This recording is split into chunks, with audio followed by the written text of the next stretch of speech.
Bom, moçada, aula 3 de hoje, Introdução à Linguagem de Programação. Bom, vocês já ouviram falar no termo linguagem de programação, a não ser na nossa disciplina? Sim. Joia. Conhece alguma? Alguém aí conhece alguma linguagem de programação? Já teve Não. curiosidade? JavaScript. JavaScript, joia. Aqui o nosso famoso JavaScript. Eu trouxe aqui alguns exemplos, tá? É lógico que a cada dia surgem novas linguagens de programação, novos frameworks, tá? Novas IDEs, são plataformas que utilizam a linguagem para deixar mais fácil o programar. Aí a gente tem aqui uma das mais conhecidas e famosas, Java, JavaScript, linguagem C, Visual Basic, PHP, C Sharp, Perl, Python e por aí vai. Beleza? Então, assim, linguagem de programação tem as mais variadas possíveis. Normalmente, o programador escolhe ela por ter mais familiaridade, ou então por ser mais específica para resolver determinados problemas. Então, o cara, ultimamente, a pessoa quer desenvolver alguma coisa na área de inteligência artificial, está utilizando Python.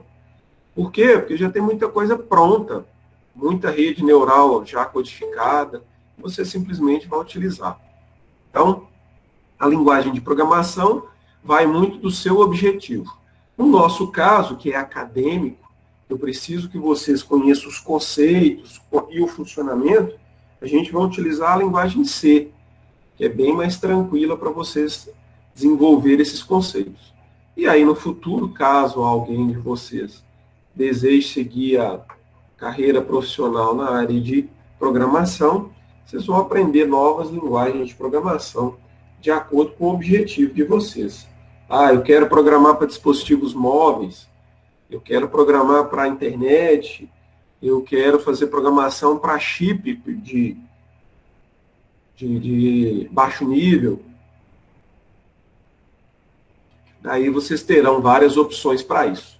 Então, a ideia de hoje é apresentar a linguagem de programação e como é que elas funcionam, tá? A gente costuma falar que as linguagens têm níveis, tá? Baixo nível, um nível médio e alto nível. Bom, como é que funciona isso? Então, coloquei aqui um conceitinho para vocês, ó. Costuma-se classificar as linguagens de programação em relação à sua proximidade com a linguagem natural. Ou seja, quanto mais próximo da linguagem natural, mais alto nível. Quanto mais longe da linguagem natural e mais próximo da linguagem máquina, mais baixo nível. Então, se você vai programar para inserir isso num chip, para gerenciar um hardware, e assim sucessivamente, você precisa de uma linguagem de baixo nível. Se você quer programar, desenvolver algum aplicativo, você tem opções de alto nível, que vai se assemelhar bastante à sua linguagem natural. Quando eu falo linguagem natural humana, pessoal, está baseado no inglês, tá? A gente até tem algumas plataformas que fazem uma espécie de tradução do inglês para o português, mas, na verdade, não se tornou uma linguagem de programação, porque ele já utiliza uma linguagem em inglês para jogar para o nosso português. Tá bom? Se alguém tiver curiosidade, tem o Visual G, alguma coisa assim. Ele é nacional, um projeto brasileiro, e você pode programar utilizando o português mesmo. Bom, seguindo aqui, a gente tem alguns exemplos de baixo nível, de médio nível, de nível médio e de alto nível. Então, um exemplo conhecido de baixo nível é a linguagem Assembly. Não sei se já ouviram falar. Ela é muito utilizada para configuração de chips, de CPUzinha, de placa de vídeo e algumas outras. Então, ela é bem próxima da linguagem de máquina, que é a linguagem binária. Então, olha, aqui os comandos de assembly. Dificilmente você vai entender o que está sendo programado aqui em assembly. Mas aqui embaixo eu tenho uma tradução do que está sendo feito aqui. Então, o que está escrito aqui nessa linguagem é nada mais, nada menos do que um Hello World, tá? Mas é bem diferente da linguagem formal nossa, que vai ser compilada em sequências de 0 e 1 e inserida nesse chip aqui para controlar algum tipo de processador. Beleza? Eu tenho a linguagem C e C++, que é considerada de nível médio. Ela é bem próxima do inglês. E eu tenho também a linguagem Pascal, que ela é considerada de alto nível, porque ela está bem próximo da linguagem formal. Né? É sempre no inglês, mas ela está bem próximo. É quase que uma tradução. Bom, como é que funciona as linguagens de programação? A linguagem de programação, ela permite que você escreva os seus programas numa língua bem próxima da natural sua, ou bem próxima do inglês. E o que ela faz? Ela tem uma ferramenta já embutida, que a gente chama de compilador, que ele vai pegar o que você escreveu e transformar em linguagem de máquina, ou instruções que a sua CPU vai conseguir executar.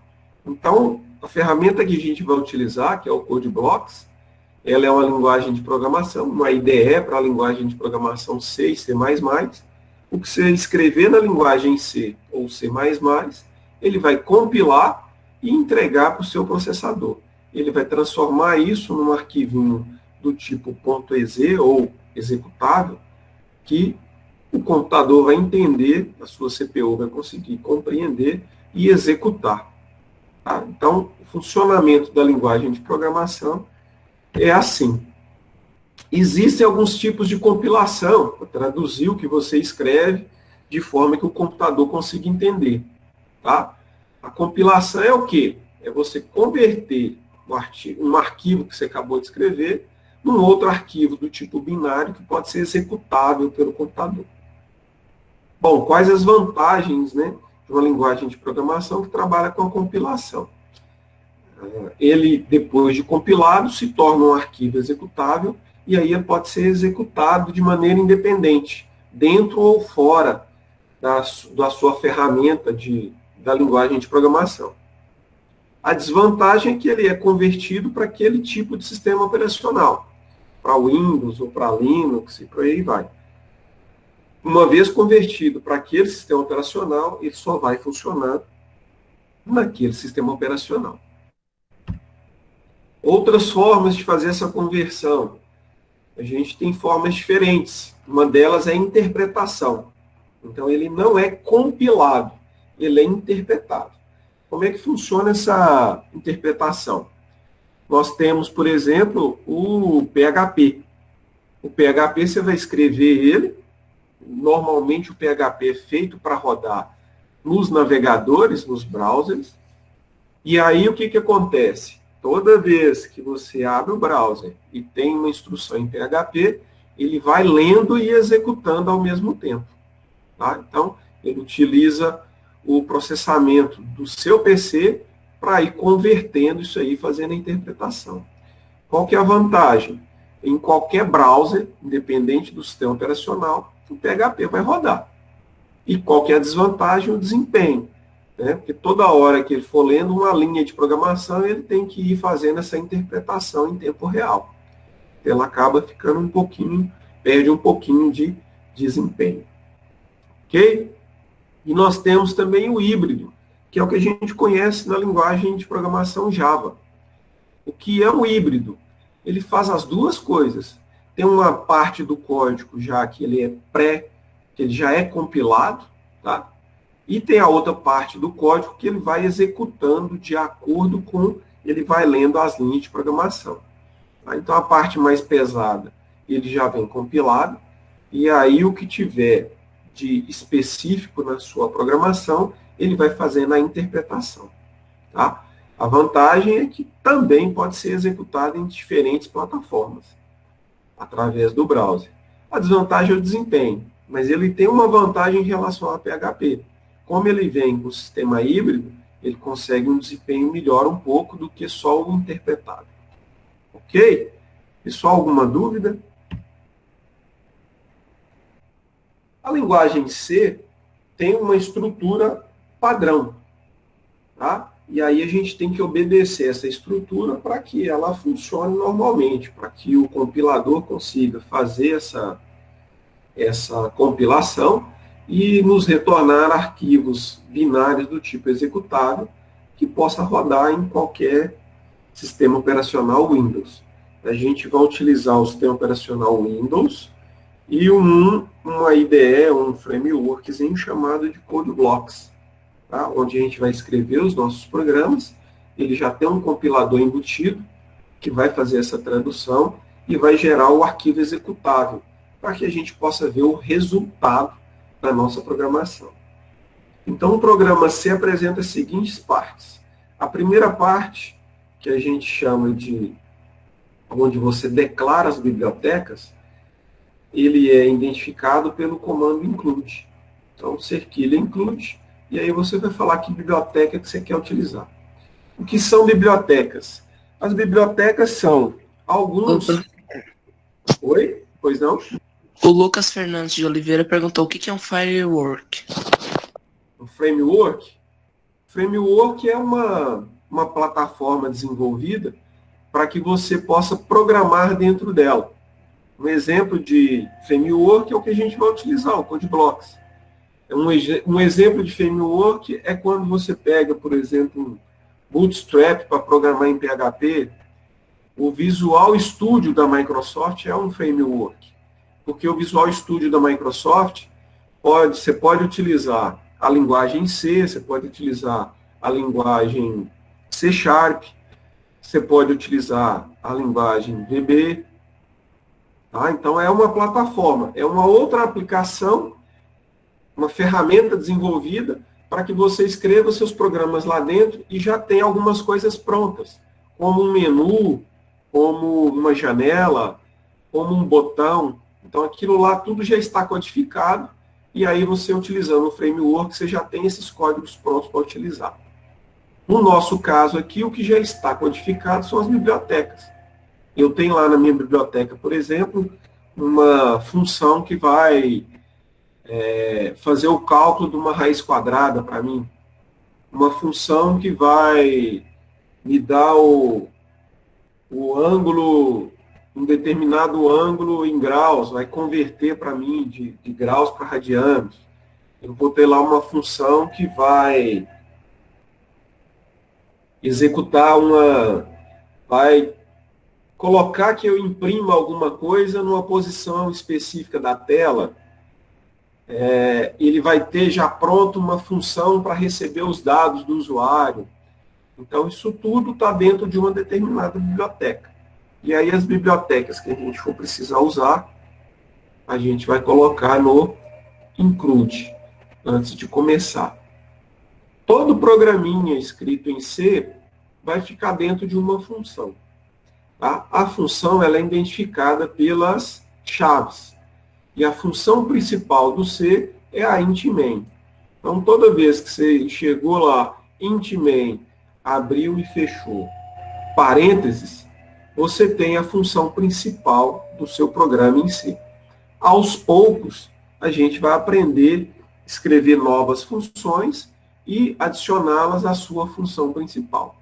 No momento que a gente precisa aprender é utilizar a função principal, ou a main do C. Ela segue essa sintaxe e essa nomenclatura. Int main, tá? Logo depois dos includes, e aí você vai abrir e fechar chaves. Dentro dessas chaves, você vai trabalhar com todos os blocos de comandos. Comando para receber informação, comando para mostrar informação, comando para fazer algum tipo de cálculo, comando para processar alguma coisa. Então, tudo vai ficar aqui dentro dessas chaves. E quando eu dou um return 0, eu quero dizer que eu estou finalizando a minha função principal. Como eu não estarei retornando um valor para outra função, eu coloco um return 0. Ok? Uma observação, gente. Não sei se vocês já ouviram falar a palavra case sensitive. É quando ele faz distinção de maiúsculas e minúsculas. Então, se você escrever alguma coisa em maiúsculo, não quer dizer que significa a mesma coisa em minúsculo. Tá? Ah, eu escrevi lá nome em maiúsculo. Nome maiúsculo é diferente de nome minúsculo. Então, você faz essa distinção.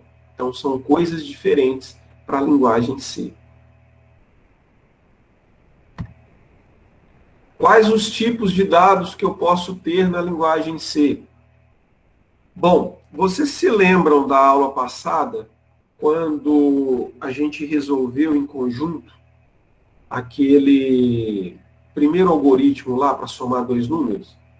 Lembra daquele primeiro algoritmo? Ou seja, um algoritmo para somar dois números. E aí a gente criou alguns passos. Eu lembro que na aula passada chegou até o passo 7 ou 8. Mas aí eu dei uma atualizada nele. Tá? Eu tentei dar fazer um upgrade nele.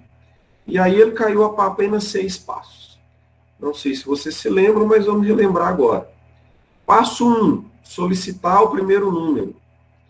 Passo 2, receber o número e memorizar o valor em X. Passo 3, solicitar o segundo número. Receber o número e memorizar o valor em Y. Passo 5, somar o valor de X com o valor de Y e memorizar em Z. E passo 6, mostrar o conteúdo de Z. Quando eu falo que eu quero receber o número e memorizar dentro de X, Y, Z, na linguagem de programação, eu tenho que, antes de memorizar ou guardar alguma coisa dentro de X, Y, Z, eu tenho que definir o tipo de informação que eu vou armazenar. Então, toda vez que eu quero armazenar alguma coisa, eu tenho que criar um espaço para isso, informar qual o tipo de dado que eu vou armazenar naquele local e o nome daquele local. Então, pensando no nosso algoritmo 1, quando eu for armazenar o primeiro número em X, antes disso, pensando na linguagem C, eu tenho que criar aquele espaço onde eu vou armazenar o número 1. Então, para isso, eu vou lá e crio uma variável. Por que o nome variável? Porque esse valor pode ser variável. Eu posso substituir ele de acordo com a minha necessidade. Então, eu preciso criar uma variável com um nome específico. No nosso caso do exemplo, o nome dessa variável vai ser X. E eu preciso informar também, no momento dessa criação, que tipo de informação que eu vou guardar naquela variável que eu estou criando. Então, eu tenho que criar uma variável, informar o tipo de informação que será armazenado ali e o nome dessa variável. No nosso exemplo lá, nossa variável pode ser do tipo int, que significa inteiro, um número inteiro, que não tem casas decimais. Então, eu poderia falar que a variável x terá o nome x e será do tipo int. E aí, a hora que eu falar lá no passo 2 que eu quero receber o valor e memorizar em x, eu sei que eu vou guardar um valor lá em x do tipo inteiro. Se o usuário tentar colocar, para mim memorizar, um número que não seja inteiro, que seja fracionado, ou que tenha parte decimal, ele vai dar um problema e não vai deixar eu memorizar lá. Ah, Fred, mas e se eu quiser memorizar qualquer tipo de número, que seja um número fracionado? Tem problema, que tenha a parte decimal. Aí eu vou ter que trabalhar com esse número aqui, ó, que a gente chama de float. Float de ponto flutuante, que é o ponto, né, da casa decimal. Em inglês, pessoal, né, a gente sabe que a nossa linguagem é baseada no inglês. Então, é um ponto, não é a vírgula. Então, não é 3,4, é 3,4. Não é 2,8, é 2,8. Beleza? E eu tenho aqui nesse slide os tipos de dados que são aceitos em C. Na verdade, a gente tem até mais dados. Só que, como a gente vai fazer apenas uma introdução à programação, a gente tem aqui os dados que a gente mais vai utilizar. Beleza? Eu tenho o tipo 1, o unsigned int, o long int, que são todos do tipo inteiro, porém, o que vai variar, né, de diferente nesses três tipos inteiros aqui, são as faixas de números. Eu tenho o int do menos 32.768 a mais 32.767. Então, aqui vai dar um total de 2 bytes, ou 2.048 bits. Beleza? O unsigned int vai só de 0 a 65.535, ou seja, você só consegue trabalhar com um número positivo. Tá? Ele não tem a faixa negativa. E o long int, que ele é bem maior. Você consegue desde o negativo até o positivo. E notem que 2 trilhões, 147 milhões, 483.648. Ele faz de menos isso até mais isso. Ok? Eu tenho float e double, que vai trabalhar com números com casas decimais. Tá? Na linguagem de programação C, não tem como você escrever um número fracionado. Você vai ter que converter ele em decimal. Beleza? Então, se eu quiser colocar lá 10 terços, eu não tem como eu colocar lá 10 terços na dotação de fração. Eu vou colocar lá 3,33. Ok? Então, esses números que têm o ponto flutuante ou fracionados são do tipo float ou double. O número é o mesmo. A diferença é a faixa com que você tem.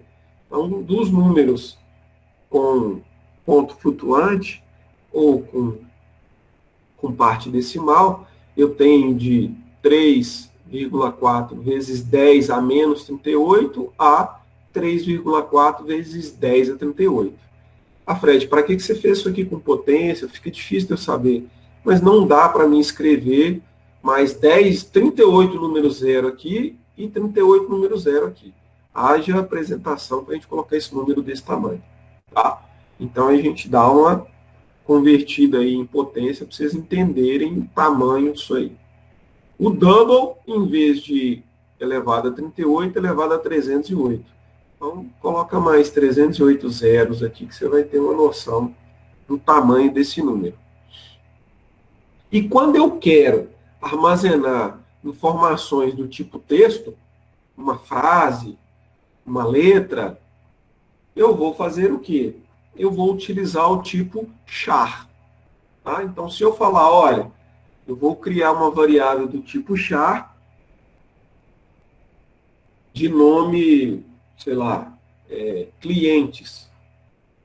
Então, eu posso armazenar ali dentro, tudo que eu armazenar ali dentro vai ser o quê? Vai ser letras. E, às vezes, números em formato de letras, ou seja, aquele número que não tem como você fazer cálculo. Ele simplesmente está compondo uma frase, um nome, e assim sucessivamente. E eu tenho ainda um tipo de dado que a gente chama de bool, que é o booleano. O que é o booleano? É um dado lógico, que ele só aceita dois valores. Ou ele é verdadeiro, ou ele é falso. Tá? Então, a variável do tipo bool, ou booleana, ela é verdadeira ou falsa. Só tem esses dois tipos de informação dentro dela. Ok? Pessoal, Fred, dúvidas? Oi? você pode explicar a float e a double de novo? Eu não entendi muito bem. Qual parte que você não entendeu da float? Eu não entendi a A diferença faixa ou o de tipo? float para double. Tá. Float e double é a mesma coisa. Tá? É um número com casas decimais, um número fracionado, que não é inteiro. Beleza? Tá bom. A diferença de float para double é o tamanho. eu consigo armazenar um número, na float de menos 3, se você fizer esse cálculo aqui, ó, 10 elevado a menos 38, você vai ter um número negativo com 38 zeros na frente desse 10. Então, é a faixa. Menos alguns trilhões a mais alguns trilhões. É a faixa que eu posso trabalhar com float. Já double também não é um número inteiro, e eu posso trabalhar com quinquilhões, menos alguns quinquilhões, até alguns quinquilhões positivos. É simplesmente a faixa a diferença. Eu vou trabalhar com números exorbitantes, que não cabem na faixa da float, você passa a trabalhar na double. Então é tipo a int com a long int? Exatamente. Ah, obrigado. Nada. Beleza, gente? Mais alguma dúvida? Bom, meu primeiro programa em C. Quando você entra na IDE, ou no framework que a gente vai utilizar, que é o CodeBlocks, o que acontece? Ele te dá opções, te dá um arquivo em branco, e aí você tem que escrever tudo. Então, você teria que escrever isso aqui para fazer o famoso mostrar na tela Hello World. Se você pedir um projeto, ele já tem um projetinho, um modelo pronto para você, que é exatamente o Hello World. E aí ele te dá algumas facilidades, inclusive algumas bibliotecas já prontas para você poder fazer algum tipo de cálculo. Tá? O Hello World é o nosso programinha padrão, né, que normalmente eu vou executar aqui o CodeBlocks, vocês vão ver como é que funciona. O que eu preciso que vocês já começam a ter uma noção é os comandos de entrada, de saída e o que é uma variável. Por quê? Porque se a gente parar para pensar, um exemplozinho de algoritmo. Toda vez que a gente for escrever um programa, o ideal é que a gente escreva um algoritmo na nossa linguagem formal, padrão, em português mesmo, para a gente conseguir entender o problema e já solucioná-lo. E depois a gente codifica esse algoritmo numa linguagem de programação. Tá? Para quê? Para que aí haja a compilação e o computador possa rodar. Então, notem que esse algoritmo simples para somar dois números, eu tenho várias instruções, como, por exemplo, solicitar um número. Para mim solicitar um número... Peraí, gente. Toma uma água aqui que a voz está acabando. Para a gente solicitar um número de alguém que está usando o seu programa, eu tenho que dar uma mensagem na tela. Ou então eu tenho que abrir um áudio para essa pessoa. Oh, por favor, informe o primeiro número. No nosso caso, a gente vai começar do básico. A gente vai simplesmente mostrar na tela uma mensagem. Olha, qual é o primeiro número? Tá? Então, para mim fazer esse tipo de coisa, eu tenho que mostrar, eu tenho que ter uma saída na tela. Tá? Então, a gente vai ver o comando de saída. Para mim receber o primeiro número e memorizar ele num determinado local, eu preciso conhecer os comandos de entrada. E além de conhecer os comandos de entrada, o conceito de variáveis. Para quê? Para mim saber onde é que eu vou armazenar. Então, comando de entrada. Comando de entrada que a gente utiliza numa linguagem português seria um leia. Né? Leia o número. No nosso caso, como a gente está trabalhando com C, a sintaxe é essa aqui, ó. Scanf. Tá? Então, toda vez que eu quiser receber um valor através do teclado ou do mouse, na linguagem C, eu vou utilizar o scanf. E aí, para isso, eu tenho aqui, ó, não é xingamentos, tá? Isso aqui são códigos. Se eu quero armazenar na variável x, eu preciso fazer o que a gente comentou agorinha nos tipos de dados. Como é que eu faço para criar uma variável? Variável é o local onde eu vou armazenar as coisas. Se eu vou armazenar, esse local tem que ter um tipo específico. É um espaçozinho lá na memória do computador, onde eu, além do nome que eu tenho que dar para ele, no nosso caso X, eu preciso também informar o tipo de informação que ele vai armazenar. Olha, em X você só vai armazenar números inteiros. Aí eu falo que é do tipo int. Olha, em X você vai armazenar números inteiros grandes, quase gigantes. Eu falo que ele é long int. Olha, em X você vai armazenar qualquer tipo de número, de inteiro, fracionado, qualquer tipo de número, decimal, então é float. Não, mas o número é tão grande que não vai caber em float, mas é qualquer tipo de número também. E aí eu vou utilizar um double. Beleza? Ou então não é um número. Lá em X eu quero colocar uma frase. Maria foi no shopping comprar pão. Então eu vou ter que utilizar o quê? Uma variável do tipo char. Char de caractere em inglês. Beleza? Então, a gente precisa conhecer comando de entrada, tá? O scanf, normalmente utilizado para números ou letras. E o gets, normalmente utilizado para receber um nome inteiro ou uma frase inteira. Beleza? Então, toda vez que eu receber alguma coisa, eu vou armazenar em algum local. E o local de armazenamento é o que a gente chama de variáveis. Antes de receber e armazenar, eu preciso criar esses locais. Tá? Então, se a gente pensar no nosso primeiro algoritmo, com a adaptação que eu fiz, olha, eu vou armazenar informação em quais locais?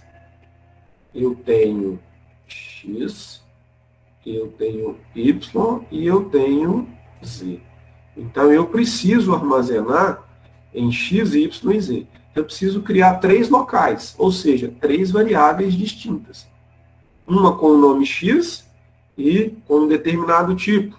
Vamos pensar que nós só vamos receber números inteiros. Aí a gente cria do tipo int.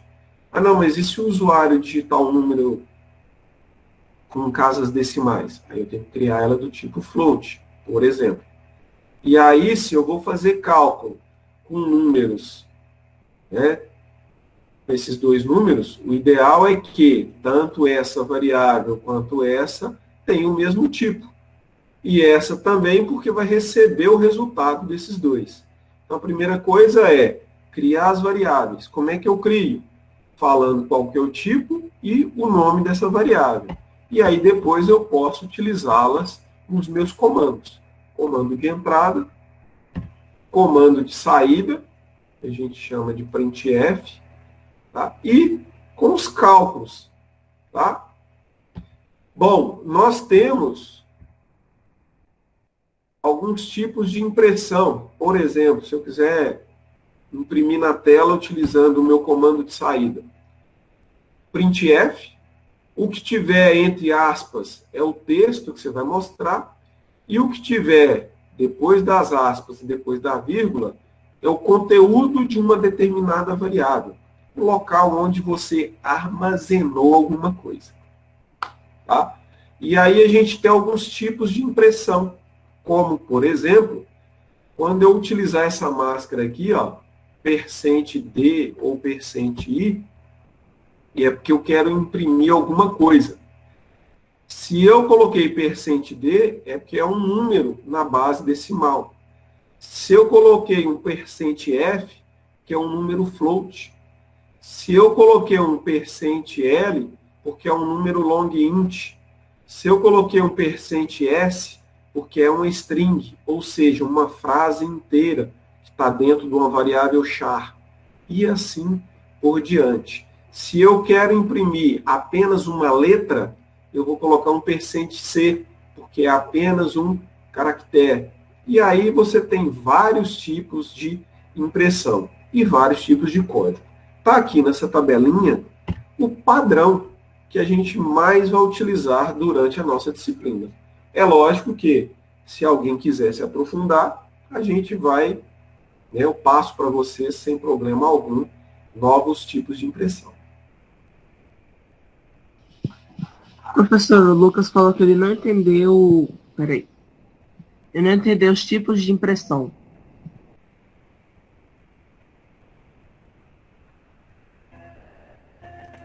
Beleza. Bom, que hora que eu vou fazer a impressão? Quando eu preciso mandar um comando. E esse comando é o de saída. Então, se eu preciso fazer uma impressão ou uma saída na tela, eu vou utilizar um comando de saída e vai sair para a tela. Se eu tiver que fazer um comando de saída ou uma impressão em outra porta ou saída que não seja padrão, no nosso caso a saída padrão é a tela. Aí sim eu vou definir a saída, em qual porta que a minha impressora está. Mas o comando de impressão vai ser o mesmo. Então, o que você mandar imprimir através do printf vai sair na tela ou na impressora. Ok? No nosso caso, nós vamos tratar comando de saída ou impressão. Saída padrão será a tela. Ok? Então, tudo que eu mandar através do printf vai sair na tela. Os tipos de impressão é para mim definir o que eu vou imprimir. Que tipo de dado que eu estou imprimindo. Então, se eu tenho vários tipos de dados, como por exemplo esses, na hora de imprimir na tela, eu tenho que informar qual tipo de dado que eu estou imprimindo. Ou seja, se eu vou mostrar o conteúdo de uma variável, eu tenho que informar qual tipo de dado que está armazenado dentro dela. Então, se eu criei a variável x e falei que ela é do tipo int, na hora de mandar mostrar na tela, eu tenho que falar que ela é do tipo int. Como é que eu faço isso? %d ou %int. %i, quer dizer. %d é porque ela é do tipo decimal. E %i, int. Ah, não, mas a variável x que eu criei é do tipo float. Então, eu vou informar que ela é %f.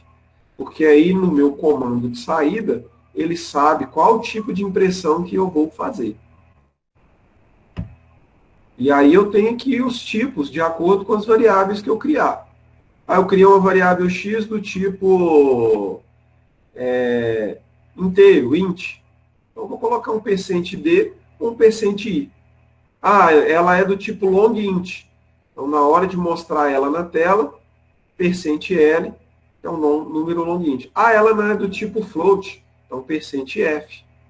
É do tipo char. Porém, eu quero mostrar a frase inteira que está lá dentro. %s. Ah, não, eu quero mostrar letra por letra. %caractere. Ok? Entendeu, Lucas? Olha.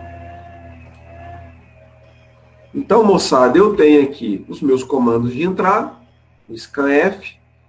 Mesma coisa na hora de imprimir, na hora de entrar, eu tenho que informar também que tipo de informação que eu estou recebendo.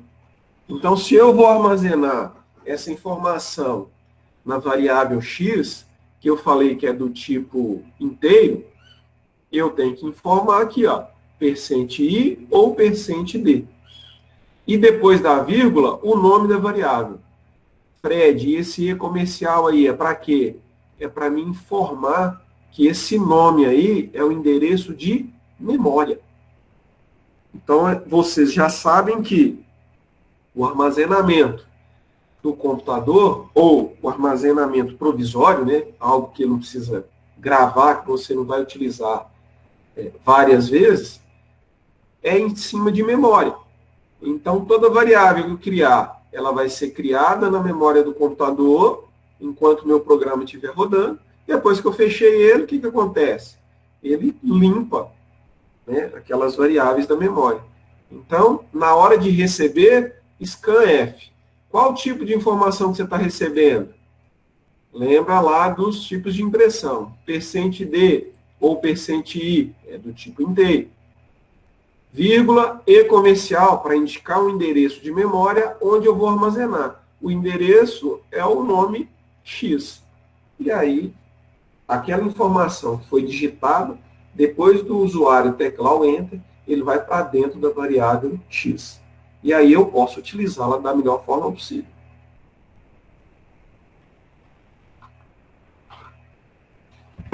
Então, eu tenho os comandos de entrada, os comandos de saída, os tipos de impressão, e eu tenho ainda prontas, né, lá na minha IDE, naquele meu framework lá, que é o CodeBlocks, algumas funções que, ao longo da utilização, vai me ajudar. Como ajudar? Olha, eu não preciso escrever na mão, né, para a linguagem de programação, uma função de arredondamento, porque eu já tenho ela pronta, que é a função seio. Eu não preciso criar uma função para transformar um número fracionado num valor absoluto. Eu não preciso fazer um arredondamento para baixo, porque eu tenho a for. Eu não preciso fazer uma função para decompor um número. Por exemplo, eu tenho o número 3.14. Eu quero armazenar num local a parte fracionada e em outro local a parte inteira. Né? Quebrar um número. Eu já tenho uma função para isso. Eu já tenho uma função para fazer cálculo de potência, que é POU. Então, olha, POU x e y. Ele vai pegar e fazer x elevado a y. Eu não preciso quebrar a cabeça fazendo um cálculo da raiz quadrada, porque eu já tenho a SQRT, SQRT, coloco o número aqui dentro do parênteses, ele já me dá o retorno, né? O resultado da raiz quadrada desse número. Então, tem algumas funções matemáticas, aqui alguns exemplos práticos, mas tem muito mais. De acordo com o que a gente for desenvolvendo os programas, quanto mais complexos, mais eu vou mostrando para vocês novas funções. Ok? E aí, a gente vai pegar como exemplo o nosso algoritmo 1, para somar dois números. Então, a primeira parte, quando você quer desenvolver um programa, é você entender o problema e pensar na solução. Pensei na solução, vou escrever um algoritmo. O que é um algoritmo? É uma solução ordenada, passo a passo. Lembra do exemplo da aula passada? Receitinha de bolo. Nesse passo a passo aqui, ó, não tem como eu errar. Se eu sou um ser humano, passível de erro, não tem como eu errar, o computador, então, não vai errar de jeito nenhum. Então, feito o algoritmo, testado o algoritmo, aí sim eu vou transformar esse algoritmo numa linguagem de programação. No nosso caso, a linguagem C.